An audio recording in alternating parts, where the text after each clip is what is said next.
Hi guys, welcome back. This is Q&As number 3. I wanted to give you some information based on the questions that you've been asking, as well as various things people have asked me, not through the media of the world, but things that people ask me all the time anyway. I've made a few notes here and I've got my laptop set up, so I will be looking this way from time to time to see what is on. I've got quite a few questions. When you look at comments that are on there, some are really off topic, so we won't talk about some of those topics. I have one about from JRP Romeo 156 GTA. He says, could you give me a setup on the beard? I just brush it daily, look after it, and that's basically it. So we can answer that one pretty easy. But before we go into it, don't forget to hit the subscribe button. We have the like. We also have the comment box. Leave me a comment, let me know, again, like I've said on all the other videos, if you've watched them. If you haven't watched them, you might learn something from them. But I want to know what you would like to know about basically off-road RC cars. I can do things about touring car, but I'm not the best guy for that. But I have been doing some touring car racing and having a lot of fun recently with that. But that might be for another day.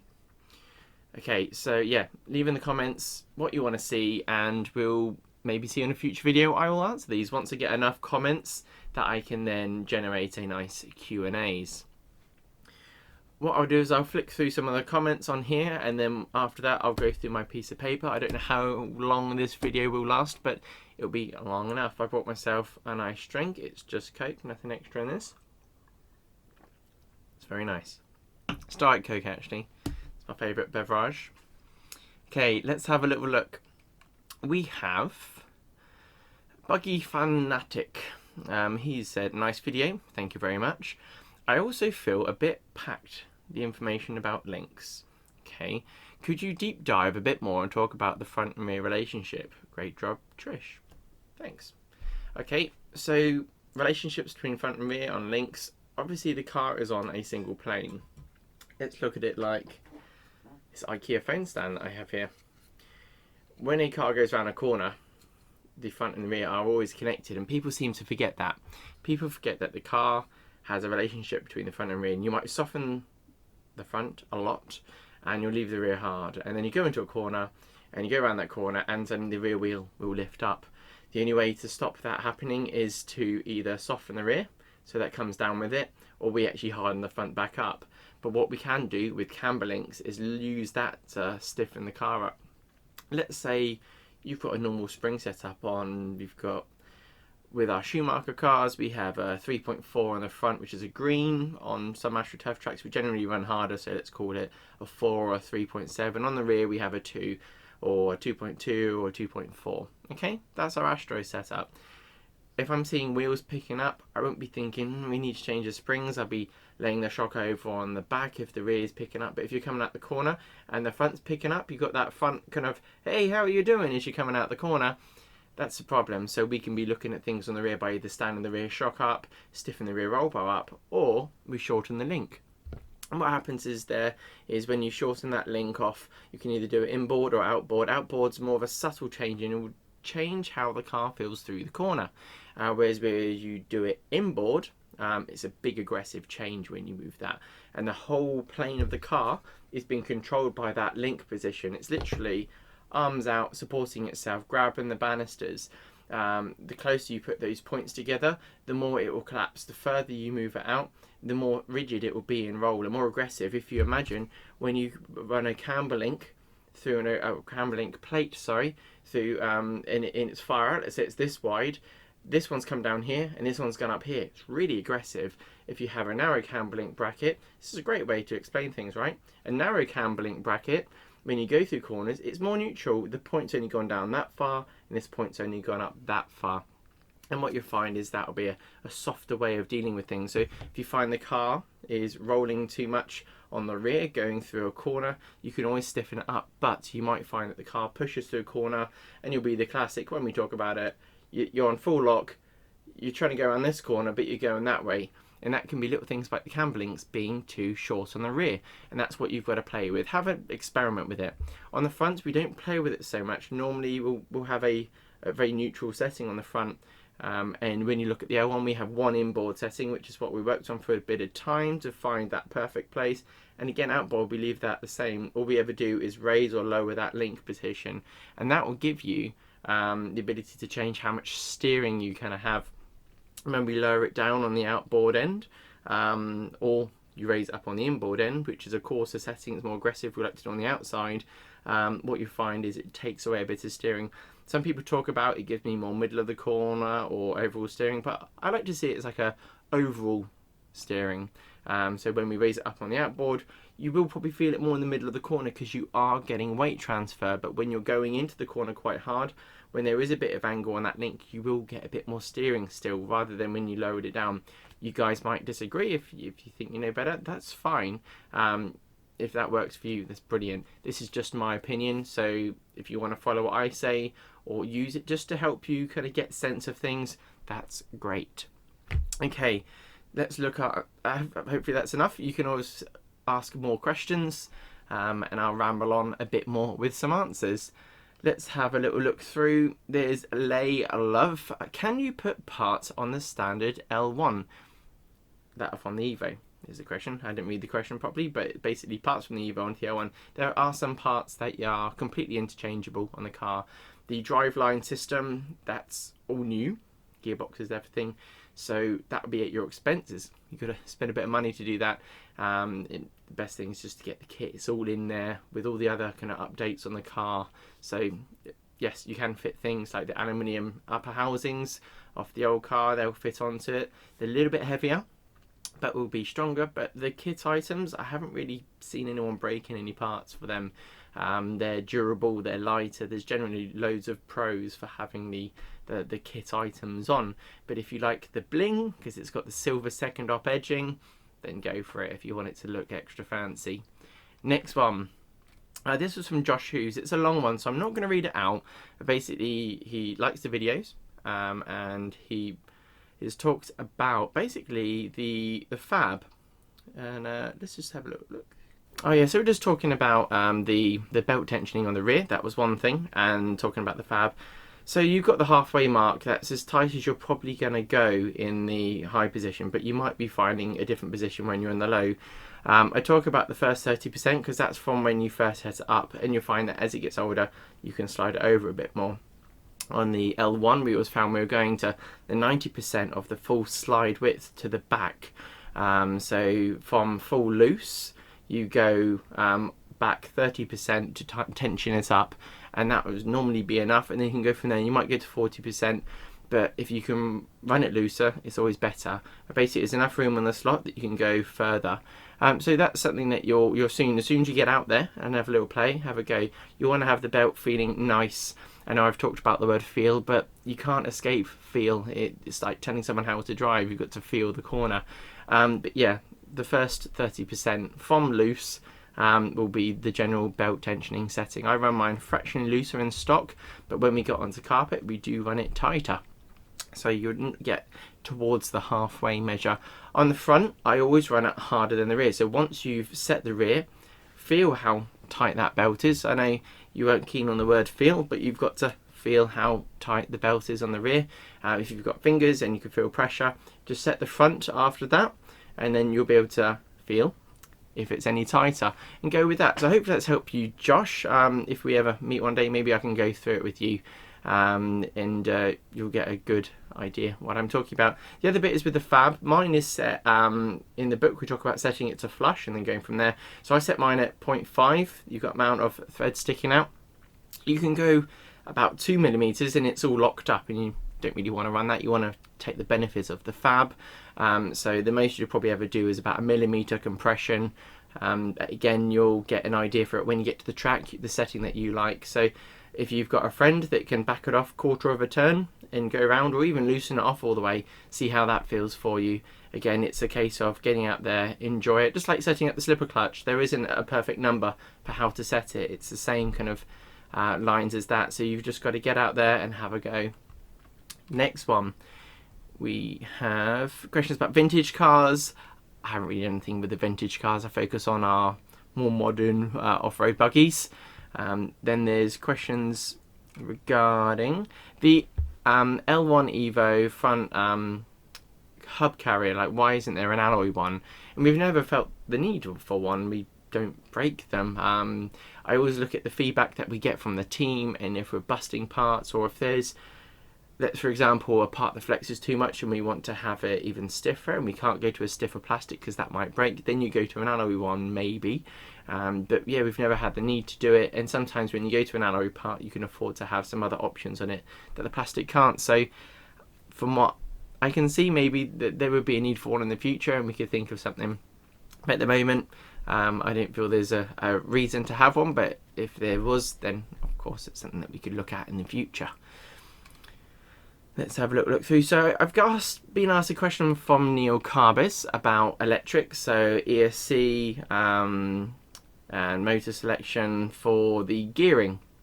And it's always a tricky one. It depends what class you're doing. So if you're doing modified 6.5, modified two-wheel drive running, and you need to look at your actual gear ratio. So I haven't got a manual on me, but you'll be looking at the areas between 8.5 and 9 and 8, those kind of areas for that. And then for four-wheel drive, you'll be more towards the 9 area on your gear ratio. Whereas when we go to stock, it's more towards like the 6 and the 5 area. For, you know, you get in the power out of those 13.5s and 17.5s. And yeah, so you just got to go to the clubs and find out what people are running with that car and go from there. If you've got a 6.5 and you're on a certain pinion, when you go to a 7.5, dropping down a pinion for each motor wind that you do is kind of a nice rule, but see how warm the motor is and see how the car feels on the track. So get out there, have a go. Maybe I'll do a video about ESCs and how to set them up. I run the LRP Flow X, which is a great product, very simple product, with the way that we can set it up. It's very good for that. I enjoy that. We've got 10 settings on it and you can get it going well. And then you've got obviously the Hobby Wing stuff that I've run in the past, which you've got more options on there, but you can get a little bit confused. But there are some benefits, you know, for each type. So maybe we can go through that and tell you what to go from future. Right, next one. Just keep scrolling. I got lots of nice compliments. Fantastic job. In various bits like that. Okay, so Travis Bishop. He wrote, I've noticed on the front of the cars, like the KC, the laydown and the L1, you guys run your towers all the way in or close to it. I thought you got more steering going out on the shock towers. On my small, tight indoor carpet track, I have to run the front further out, or it pushes pretty bad, and I can't turn in tight on corners. Otherwise, I'm curious how you get enough steering with them all the way in or close to it. Great vids, by the way. Thank you very much, Travis. So when you think about how to get steering on tight corners, you need to obviously have all the other geometry right first. Laying the shocks down generally just allows the car to roll a little bit earlier in the corner. But if you want steering going into the corner, that's where your front are already laid over. If your front collapses as you're going through the corner and it's not picking itself back up, that's where you'd stand it up a hole just to support it so it can hold itself up and make that tyre bite into the track. But sometimes the tyre is washing out and it's not biting in early enough, and that's when you lay your front shock over. But if you want to put more pressure on the front of that car, you can stand the rear of the shocks up slightly. So let's say you are inside, you can stand it up a hole on the rear, just on the rear, and you might find that pokes the nose in better. You might want to look at lowering the front axle to help get it around these corners. Playing around with the Ackerman position, I'd be running it further back so you get more in the middle of the corner to get the car to turn around, put a bit more weight on the front, all these different things. But you just got to make sure that you aren't overdoing the front tyre, like their yield grip. They can only grip so much. Like in a big car, you go into corner too fast, you hack on the steering, your car slides. You need to be going at the appropriate speeds, so let's not get too much weight on the car. So really, if you stand them up, you just kind of take a little bit of grip off and make it very rigid, and it stands up and it wants to do that all the time. So you hammer through corners and it will maybe support itself and feel reactive, but ultimately lay them over a bit more and then tune the rear or the front based on what the car's doing. You might need a friend to spot you and see how that's looking for you.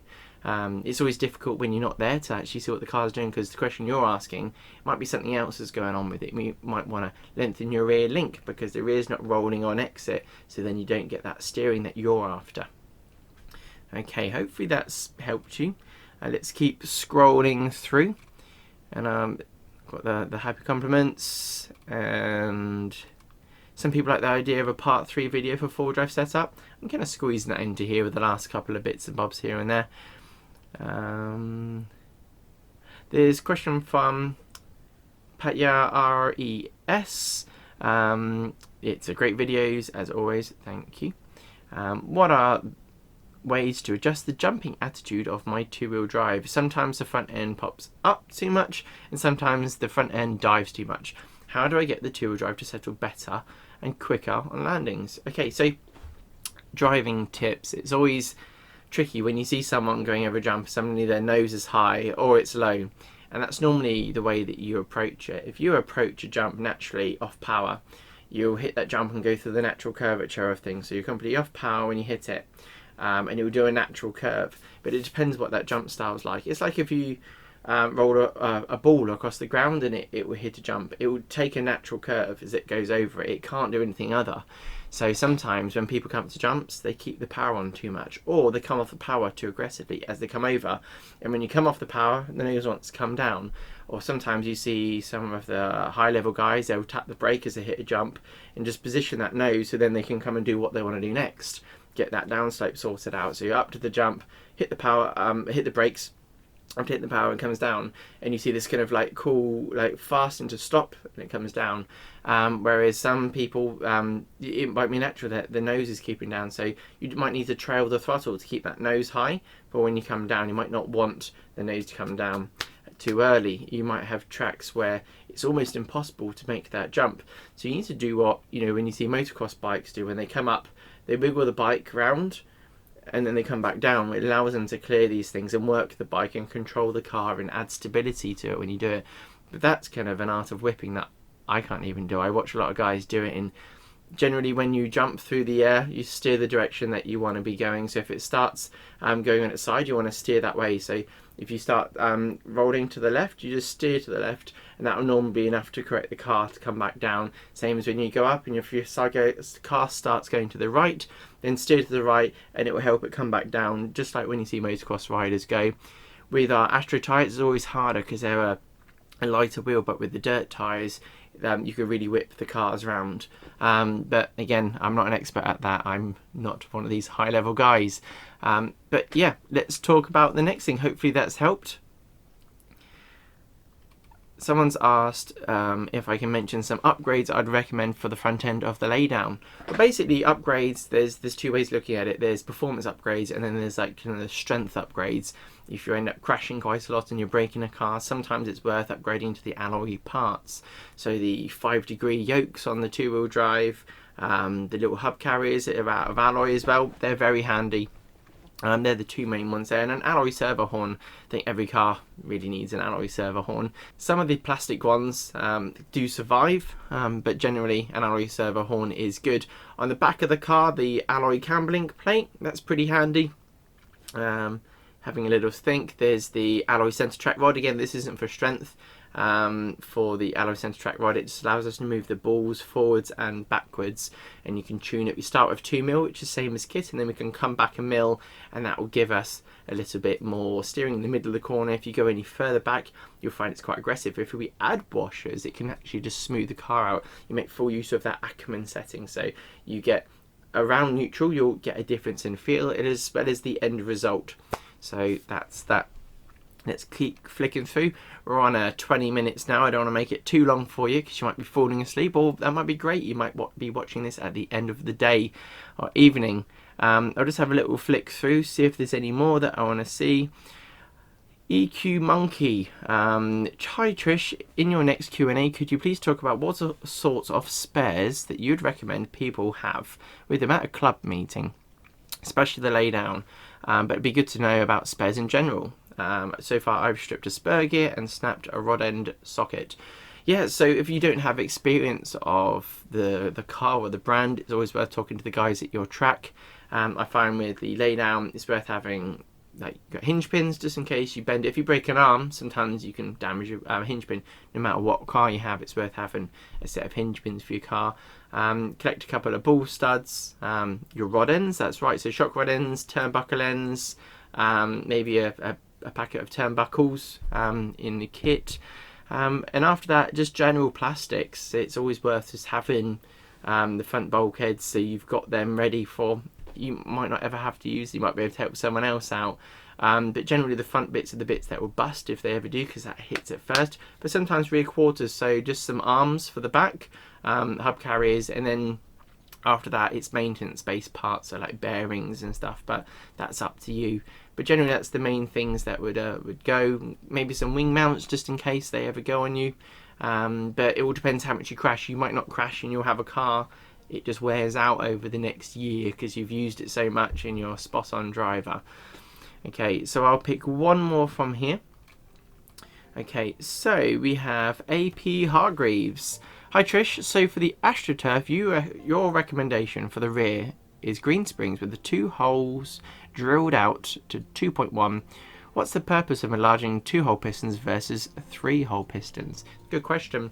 So basically on the 3-hole piston we have a rounded edge instead of a square edge, and that's one of the differences between them. So you get the oil when it goes around the piston, because obviously there's a path that has to go around and there's a small gap. It's easier to go around the rounded piston. But when you just compare 2 versus 3 holes, what you'll find is with 2 that are larger, the surface area at the moment is 4.2 millimeters, whereas if you had 3 at 1.6, you'll be talking, so I could do some quick math here. So we've got 3 millimeters plus the 0.6, so that's 1.2, so that's 4.2 plus another 0.6, which is 4.8. So you've got 4.8 versus 4.2, and one's with 3 holes. And what you'll find is that you get more pack with the 2-hole piston because it only travels up the 2, and you've got a lot of surface area still in there, which the oil will hit first before it either has to go through the holes or work its way around the outside. It's got to negotiate where's it going to go. There's traffic there with the oil. Whereas with the 3-hole, you've got 3 holes, it's easier for it to get through, so you don't get as much pack with the 3-hole piston. That's why we generally run the 2-hole piston with a slightly smaller total amount for it to go through, but it feels softer initially. But when it goes through that turbulent pressure, when it smacks through the oil, like when you go and belly flop into a pool, the 2-hole piston will give you that pack so you can flat land those jumps better. I'm hoping that helps you. I'm hoping that I've explained that well, and I hope that my maths hasn't let you down. I'm not going to go through everything on my list. I'll probably save it for another day. I have actually covered some of it in there. I've enjoyed doing these videos. I went on a podcast this week. It's the Extra Lap podcast with Aidan, Joe and Martin.